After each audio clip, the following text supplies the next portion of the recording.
একদিন মাটির ভিতরে হবে ঘর রে মন আমার, কেন বাঁধো দালান ঘর রে মন আমার, কেন বাঁধো দালান ঘর। চিল্লা বলেন মারহাবা। মুসলমান ভাইরা আমার, হযরত আলী রাদিয়াল্লাহু তাআলা আনহু এইবার রিমান্ডের ভিতরে যাইয়া ওমর রাদিয়াল্লাহু তাআলা আনহু যুবককে রাখছে। যুবকরা 3টার দিকে উঠিয়া গুনগুন গুনগুন গুনগুন করে গান গায়। সুবহানাল্লাহ বলেন। ইসলামে গান গুনগুন গুনগুন করে গাইতেছে। ওমর রাদিয়াল্লাহু তাআলা আনহুর সামনে হযরতে আলী রাদিয়াল্লাহু তাআলা আনহু রাস্তা দিয়ে যাইতেছেন। হঠাৎ করে আলী রাদিয়াল্লাহু তাআলা আনহু কানটা পাতায় শুনতেছে, যেই ঘরে যুবককে রাখা হয়েছে ওই ঘর থেকে গুনগুন গুনগুন করে গানের আওয়াজ। সুবহানাল্লাহ বলেন। একদিন মাটির ভিতরে হবে ঘর রে মন আমার, কেন বাঁধো দালান ঘর রে মন আমার, কেন বাঁধো দালান ঘর। চিল্লা বলেন মারহাবা।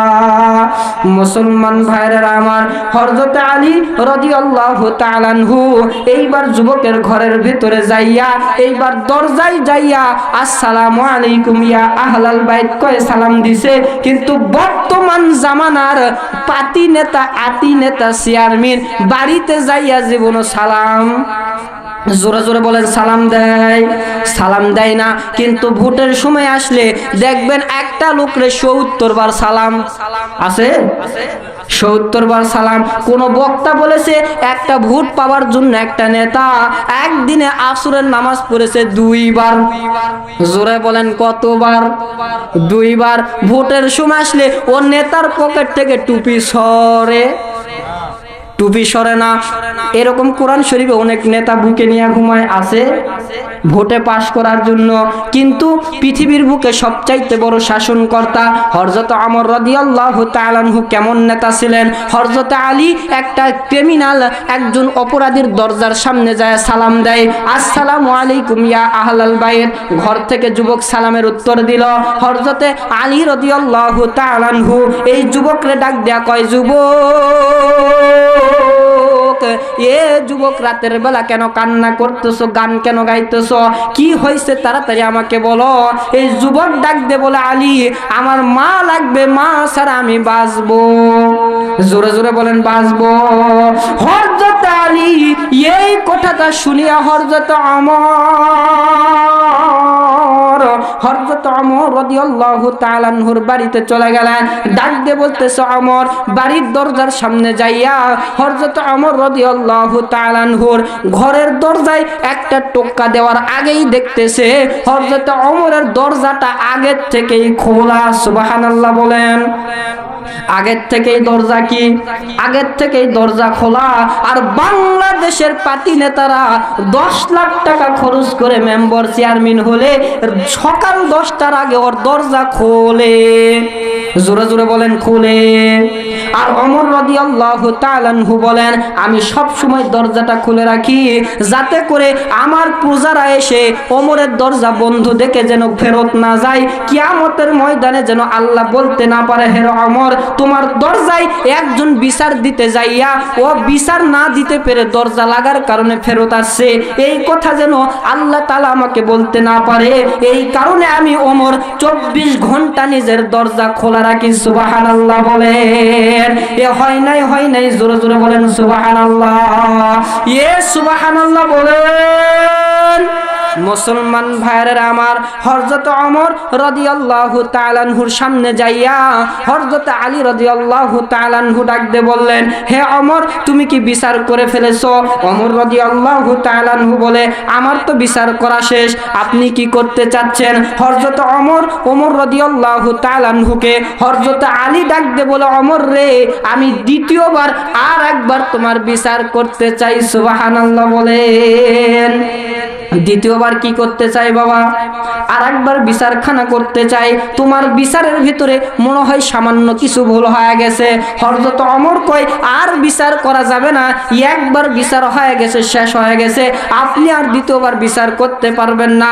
হযরত আলী কয় লাউ কানা বাদিন নাবিয়্যান লাকানা ওমর, হে ওমর তোমার সম্পর্কে আল্লাহ বলেছে এরপরে নবী দুনিয়াতে পাঠাইলে আল্লাহ তোমাকে নবী হিসাবে পাঠায়া দিত, কিন্তু আমার নবী আমার সম্পর্কে বলেছে দুনিয়ার বুকে নবী হইতেছে এলিমের শহর, আর সেই শহরের দরওয়াজা হইতেছে আমি আলী। সুবহানাল্লাহ বলেন। মুসলমান ভাইরা আমার, এই কথা শুনিয়া হযরত ওমর রাদিয়াল্লাহু তাআলা আনহু চিন্তা করে আসলেই তো কথাটা ঠিক, আলী রাদিয়াল্লাহু তাআলা আনহুর জ্ঞান বেশি। ঠিক আছে, তোমাকে দ্বিতীয়বার সুযোগ দেওয়া হলো ঘটনাটা আবার দ্বিতীয়বার বিচার করার জন্য। এইবার পরের দিন সকালবেলা হযরত আলী রাদিয়াল্লাহু তাআলা আনহু আবার ময়দানের ভিতরে যাইয়া বিচারকের সামনে যাইয়া আসসালামু আলাইকুম ওয়া রাহমাতুল্লাহ বলে সালাম দিছে। সুবহানাল্লাহ বলেন। কিন্তু বাংলাদেশে সন্তান বাবাকে বাবাকে মোবাইল ফোনে ফোন দেয়, বাবাই ফোন ধইরা কয় হ্যালো, সালাম দেয়, জোরে জোরে বলেন সালাম দেয় না।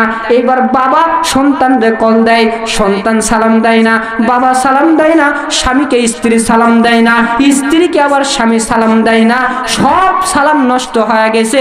আমরা ফোন ধইরাই কই হ্যালো, আমার আল্লাহ কয় তোর কপালখানা গেল। ঠিক কিনা?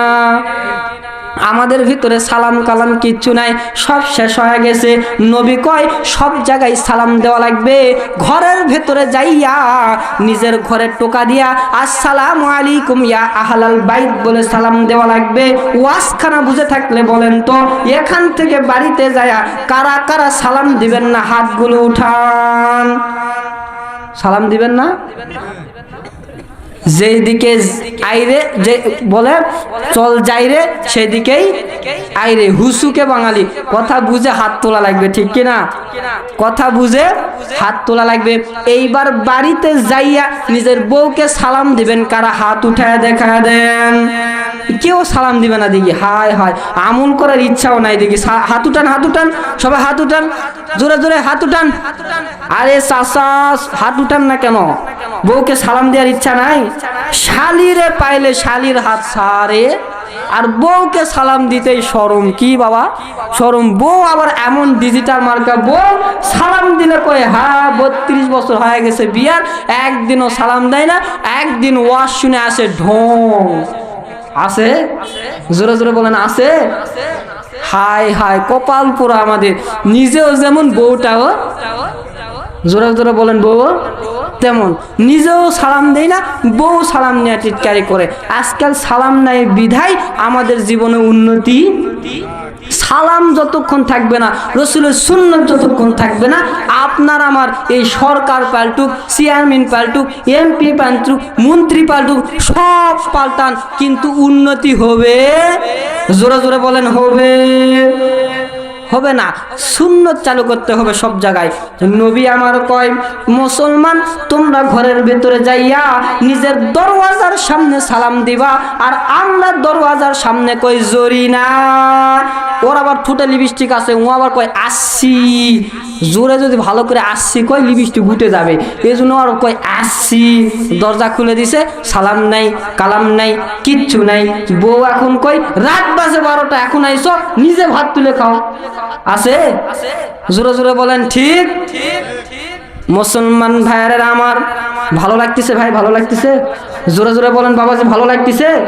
আমি আগে একটা আয়াত তেলাওয়াত করছি, কুল বিফাদলিল্লাহি ওয়া বিরহমাতিহি ফাবিযালিকা ফালিয়াফরাহু ওয়া খায়রুম মিম্মা ইয়াজমাউন। আল্লাহ তাআলা বলেন কোরআন রহমত দিয়া বানাইছি, আর এই কোরআন নিয়ে আমার মুসলমানের সন্তানরা কি করবে? জোরে জোরে বলেন আনন্দ করবে। কি করবে বাবা? আনন্দ করবে। এই যে মাহফিলে বৈশা কোরআনের কথা নিয়ে, এটাই আনন্দ। সুবহানাল্লাহ বলেন, আরো জোরে জোরে বলেন সুবহানাল্লাহ। মুসলমান ভাইয়ের আমার, দিলের কানটা এইবার লাগায় শুনুন। সামান্য 32 ঘন্টা বসিয়া কোনো লাভ নাই যদি একটা আমল বাড়িতে না নিয়ে যাইতে পারেন। একটা আমল আপনাদেরকে আমি বলে দেই, এই একটা আমল বাড়িতে নিয়ে যান, আল্লাহ একটা আমলের বিনিময়ে আপনাকে জান্নাতে দিতে পারে কি পারে না?